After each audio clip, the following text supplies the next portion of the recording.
itu yang bersinggungan dengan politik. Wilayah teologisnya itu nggak ada yang tahu di mana kapan seseorang dipanggil masuk surga, kapan sebetulnya dia dipanggil masuk gorong-gorong. Itu bedanya kan.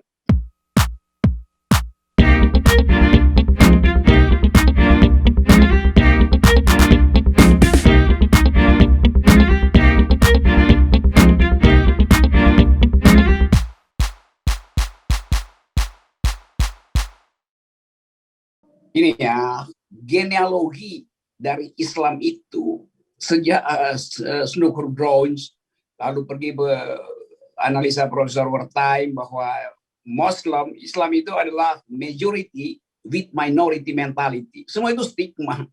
Jadi dari awal sejarah kita memang memberi stigma itu. Bukan karena alasan teologi, tapi karena alasan persaingan politik.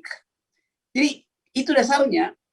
Karena itu misalnya fasilitas untuk menghasilkan persatuan politik Islam memang tidak mungkin terjadi karena ada perbedaan cara pandang di dalam politik Islam sendiri itu.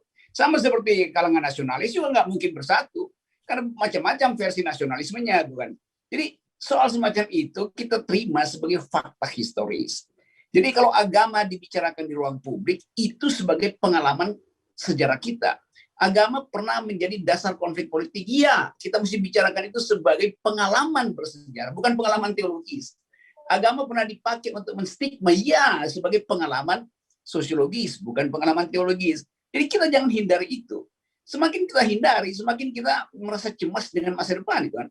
Jadi biarin aja kan terjadi soal semacam itu.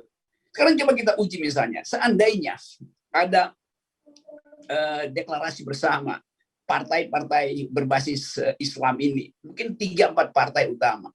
Ada yang cemas nggak? Ya pasti ada yang cemas. Karena ini adalah soal jumlah suara. Karena itu pasti ada stigma keluar. Jadi jangan kita seolah-olah menganggap bahwa pemerintah itu punya maksud baik segala macam. Nggak ada di seluruh dunia dari zaman sebelum Nabi Adam yang menyebutkan bahwa di dunia itu ada pemerintah yang imparsial. Selalu ada pemihakan itu. Karena itu public policy selalu adalah hasil dari transaksi. Kalau pemerintahnya baik-baik aja, buat apa ada public policy itu kan? Karena semua orang akan terima kebijakan pemerintah. Karena itu ada transaksi, karena itu ada oposisi itu. Jadi saya mau masuk di dalam cara pandang realistis gitu, bukan realistis, cara pandang deskriptif, bukan cara pandang preskriptif gitu. Bahwa fakta itu ada di dalam sejarah kita. Kita jangan halangi itu. Yang mesti kita curigai, kenapa pemerintah tidak berhasil menerangkan bahwa Islam itu bukan radikal. Itu yang nggak terjadi. Jadi salahnya di mana? Ya pada pemerintah, dia nggak mampu terangkan. Kenapa masih ada orang menganggap bahwa Islam itu radikal?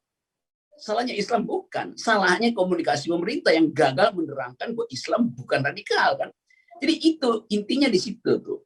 Jadi sama seperti vaksin, kita perlu oposisi juga, karena vaksin Nusantara itu vaksin oposisi, karena Sinovac dianggap vaksin oligarki itu terjadi di masyarakat, lepas dari dia ilmiah nggak ilmiah, itu berlangsung sebagai public discourse gitu. Jadi jadi soal-soal semacam ini nggak mungkin dibujukkan pada orang, karena setiap orang itu punya asosiasi negatif terhadap pemerintah. Ada yang punya asosiasi positif. Jangan kita paksa semua orang punya asosiasi positif dengan negara, itu juga salah. Maka kita tidak melakukan kontrol. Justru politik itu berjalan bagus kalau kita punya asosiasi negatif terhadap kekuasaan. Kita harus kasih kecurigaan luar biasa pada kekuasaan. Pada ustadz aja kita kasih kecurigaan, pada tokoh agama aja kita kasih kecurigaan. Kenapa kita pada presiden kita nggak boleh kasih kecurigaan? Jadi dalil itu yang ingin saya pastikan supaya kita dengan lega membicarakan agama ini sebagai masalah sosiologis. Jadi pengalaman beragama sebagai pengalaman sosiologis itu yang bersinggungan dengan politik. Wilayah teologisnya itu nggak ada yang tahu di mana kapan seseorang dipanggil masuk surga, kapan sebetulnya dia dipanggil masuk gorong-gorong. Itu bedanya kan. Terima kasih.